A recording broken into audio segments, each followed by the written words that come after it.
తెలుగువారి పెళ్ళి ఇలవైకుంఠమే మళ్ళీ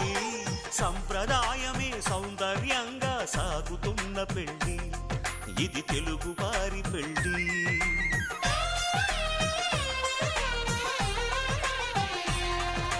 తెలుగువారి పెళ్ళి ఇలవైకుంఠమే మళ్ళీ సంప్రదాయమే సౌందర్యంగా సాగుతున్న పెళ్ళి ఇది తెలుగువారి పెళ్ళి ఒకరికి ఒకరని అనుకుంటే అదే నిశ్చితార్థం ఆ నిర్ణయానికి తలవంచడమే పెళ్ళి అంతరార్థం